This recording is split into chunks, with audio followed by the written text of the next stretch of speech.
Assalamualaikum warahmatullahi wabarakatuh. A'udzu billahi minasy syaithanir rajim. Bismillahirrahmanirrahim. Alhamdulillah wassalatu wassalamu ala nabiyyina Muhammadin wa ala alihi wa ashabihi ajma'in, amma ba'du. Sahabat muslim dimanapun berada, marilah kita simak video berikut ini. Laler kok ngerubung kotoran, kata Muhammad Salamah, lebih menjijikkan kalau ulama ngerubung umaro. Ya, nanti di Bali tolong salam saya kepada Bib Taufik Asikaf ya. Jadi nggak bisa begitu itu. Jadi omongan yang mengatakan ulama yang dekat-dekat dengan umaro harus dijauhi itu tidak bisa diterima. Enggak sampean, jijik apa enggak? Laler kok ngerubung kotoran, kata Muhammad Salamah, lebih menjijikkan kalau ulama ngerubung umaro. Sahabat muslim dimanapun berada, video barusan ini menunjukkan secara real dan bukan hoak, ada perbedaan pandangan antara Rois Am PBNU dengan Ketua Robitoh Alawiyah. Di mana letak perbedaan itu? Yang mana Rois Am PBNU sampai kirim salam lantaran ada statement dari Ketua Robitoh Alawiyah bahwa ulama yang dekat dengan umaro itu seperti anjing penjilat. Ulama yang dekat dengan umaro, yang runtang-runtung dengan umaro, seperti anjing penjilat.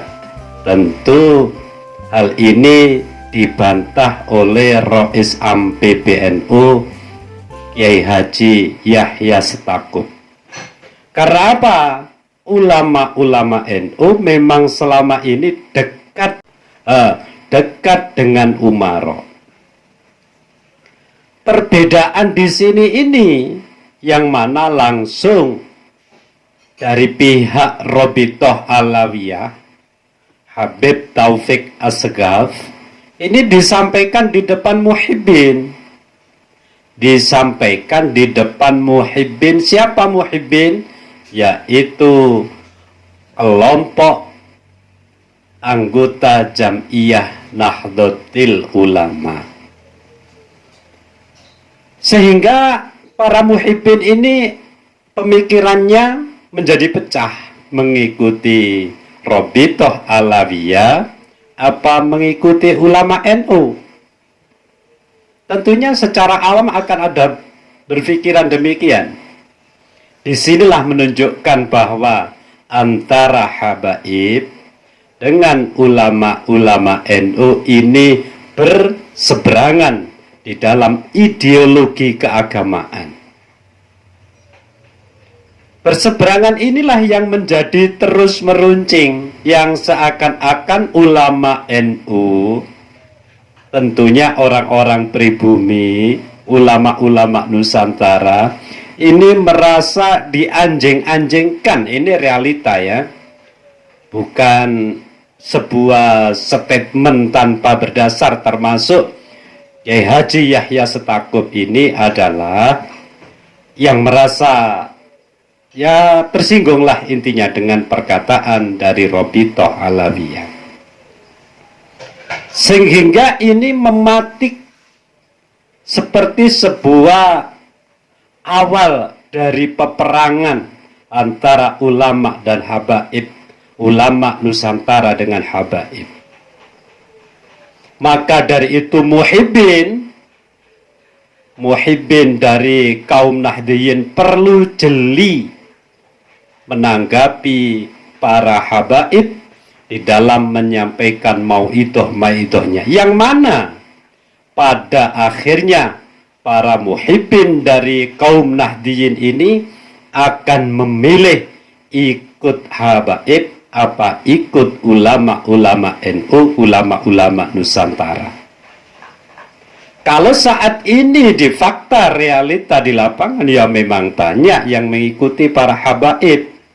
Kalau saya mengatakan 80% umat muslim Nahdiyin yang mengikuti habaib, yang mengikuti ulama Nusantara, nanti di sini akan terpecah. Untuk menjaga semua inilah seluruh elemen bangsa, dari kaum Nahdiyin atau ulama-ulama NU, perlu bertindak dan bersikap dengan tegas. Termasuk Kiai Haji Yahya Stakuf, Rais Am PBNU, sudah tegas kirim salam kepada Habib Taufik Assegaf kalau mengatakan ulama yang bersama atau dekat dengan Umar tidak usah diikuti. Ini kan menjadi provokasi memang kalau diterus-teruskan. Sedangkan ulama-ulama Nusantara banyak berada di kelompok umarok atau kelompok pemerintahan, seperti Kiai atau Gus Khalil Stakuf selaku Menteri Agama itu dari GP Ansor, termasuk Kiai Haji Ma'ruf Amin ini termasuk pengurus PBNU dulu berada di Wakil Presiden dan lain sebagainya. Banyak dari kelompok Nahdlatul Ulama yang menjadi bagian dari Umarok. Sebenarnya kalau mau sadar, umat ini akan direbut untuk mengikuti kelompok habaib yang berseberangan dengan Nahdlatul Ulama. Banyak dari kelompok habaib yang melarang mengikuti Banser, melarang menjadi Banser, yang mana itu ranahnya sebenarnya ada pada pengurus pusat GP Ansor. Tidak punya hak ulama-ulama yang lain untuk mengomentari secara publik. Harus klarifikasi, jangan di publik, jangan ikuti Banser. Ini namanya menentang kepada kebijakan kepengurusan Nahdlatul Ulama, dan itu bisa memetik peperangan, perang saraf intinya menjadi semacam itu. Juga pernah disampaikan oleh Kiai Haji Idrus Romli, memang pimpinan Banser itu sudah tidak benar gitu penyampaiannya, dan ini merupakan suatu tindakan yang menyalahi aturan yang berada di kepengurusan Nahdlatul Ulama. Banser itu singkatannya Barisan Ansor Serbaguna. Cuma setelah reformasi ini, karena pimpinannya tidak soleh, akhirnya sebagian diajak jaga Natalan. Kalau memang punya niat baik kepada Nahdlatul Ulama, ya kalau tidak punya peran di dalamnya, sudah ikuti pimpinan-pimpinannya. Mulai dari ranting sampai pusat itu memang mengikuti satu komando semacam itu. Sahabat muslim dimanapun berada, terutama warga Nahdiyin yang sudah menjadi muhibbin, ingatlah bahwa kewajiban kalian adalah mengikuti secara absolut mutlak kepada seluruh pimpinan Nahdlatul Ulama yang berada di pusat. Dari ranting sampai MWC, PCNU, wilayah dan pusat, semua wajib satu komando. Jangan sampai mudah dipecah belah untuk menjauhi para ulama Nusantara. Hari ini sudah terang bahwa habaib itu adalah orang-orang yang didatangkan oleh Belanda. Ini fakta sejarah hari ini sudah terbuka. Untuk apa? Menandingi ulama-ulama Indonesia yang dulu memberontak kepada Belanda. Karena apa? Kelemahan orang-orang pribumi itu, kalau ada warga yang mirip-mirip Arab lah intinya semacam itu. Langsung tunduk, dia kira itu cucu Rasulullah, semacam itu. Padahal pada hari ini sudah dinyatakan di kitab abad ketiga, 4, 5, 6, 7 ini habaib tidak ada catatan silsilahnya. Dari 10 kitab ini, mulai dari abad ketiga Hijriah 4, 5, 6, 7, 8 bahkan 9 ini, kalau kita disuruh untuk menemukan nama Ubaidillah itu nggak ada. Nggak ada. Kalau ada saya bilang ada, kalau nggak ada saya bilang tidak ada. Dan sudah pernah saya buka-buka dan saya baca mana makalah yang menerangkan tentang Imam Ahmad Al-Abbah An-Nasr Al-Ataj yang memiliki anak siapa saja, sudah saya sampaikan kemarin. Ini secara kitab nasab tidak ada. Nah, lantas kalau ini tidak ada catatannya, menjadi argumen untuk membatalkan klan Ba'alawi ini atau habaib Indonesia ini tersambung kepada Rasulullah. Ini kalau dari catatan kitab nasab ya. Lantas diuji dengan tes DNA, yang mana uji tes DNA ini sudah dilakukan oleh Duriyah Nabi secara internasional yang mendapat gelar Sayyid atau Syarif. Ini sudah dilakukan dan ini tidak bisa dilakukan oleh klan Ba'alawi. Kalau tes DNA menjadi halo grupnya itu menjadi G atau Yahudi. Ini fakta dari kajian ilmiah. Fakta ilmiah yang tidak bisa dibantah. Gitu. Jadi kalau dengan beberapa dasar ini menunjukkan putusnya kelompok habaib kepada Rasulullah, memang ilmu pengetahuan itu terus berkembang dan ada bukti kuat bahwa tidak mungkin klan Ba'alawi ini tersambung kepada Duriyah Nabi. Bagi yang mempercayai itu adalah hukumnya haram. Bagi yang mempercayai dan punya mengetahui dasar-dasar dari kitab nasab yang disampaikan oleh Kiai Haji Imaduddin, Kiai Haji Nur Ihya, itu semua menjadi dasar yang kuat terkait tes DNA dan kajian kitab nasab, maka bagi yang memahami ini menjadi haram untuk mengakui bahwa klan Ba'alawi ini adalah Duriyah Nabi. Haram. Makanya wajib menyampaikan kepada warga Nahdiyin yang sudah terpengaruh oleh habaib dan meyakini bahwa habaib itu adalah keturunan Rasul, kita wajib menyampaikan kepada mereka semua bahwa secara penelitian kitab nasab, secara penelitian ilmu pengetahuan tes DNA mereka mustahil ya. Jadi mustahil, tidak mungkin menjadi keturunan dari Rasulullah. Sebab apa? Mereka bukan orang Arab. Dan ini sudah banyak diberitakan secara internasional dan memang Allah telah membuka ilmu pengetahuan seluas-luasnya dan kebohongan tidak bisa disembunyikan pada hari ini. Akhirnya akan tersaring mana yang benar, mana yang tidak benar. Kalau mereka ini bukan Duriyah Nabi, lantas kita meyakini, berarti kita termasuk menasabkan mereka kepada Rasulullah dan hukumnya haram. Sebab menasabkan kepada orang yang bukan nasabnya itu adalah haram mutlak secara hadis Nabi. Sahabat muslim dimanapun berada, berhati-hatilah di akhir zaman ini, termasuk yang disampaikan oleh kelompok habaib. Hati-hati di akhir zaman, banyak ulama palsu. Lantas pada hari ini yang terbukti palsu itu siapa? Yang terbukti palsu secara kitab nasab, terbukti palsu secara kajian ilmiah tes DNA hari ini adalah kelompok klan Ba'alawi yang selama ini mengaku ulama, mengaku Duriyah Nabi. Haram hukumnya pada hari ini kalau kita masih mengakui mereka dari klan Ba'alawi adalah keturunan Rasulullah. Haram hukumnya. Kami menyampaikan itu secara data yang disampaikan oleh para ulama.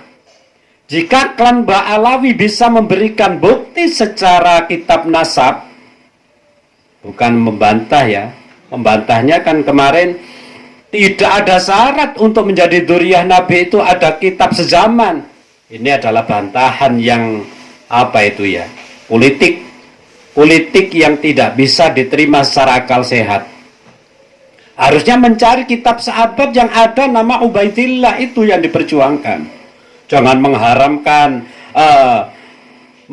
tidak ada syarat untuk menjadi dzurriyyah Nabi itu ada kitab sezaman. Itu kan pendapat yang bersifat buntu ya, tidak punya argumen, itu namanya putus, lawan ini gitu. Sebab apa?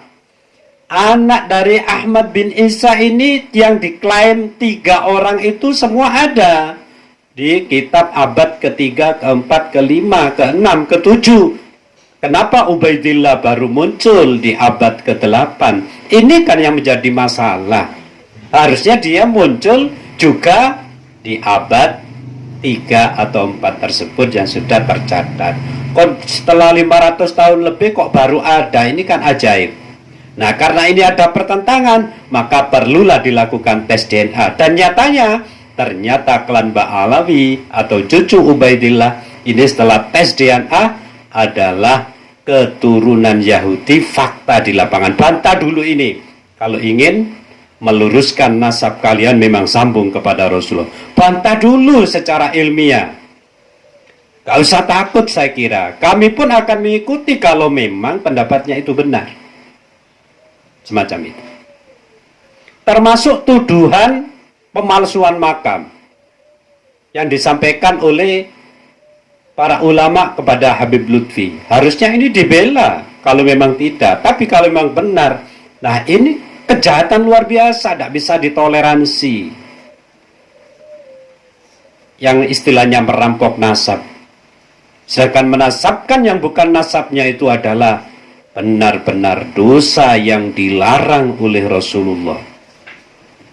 Semoga ini menjadi catatan yang bisa menyadarkan segenap muhibbin, segenap warga Nahdiyin dimanapun berada, yang sudah ratusan tahun didoktrin oleh klan Ba'alawi untuk mengikuti mereka dan ditakut-takuti dengan kualat terus.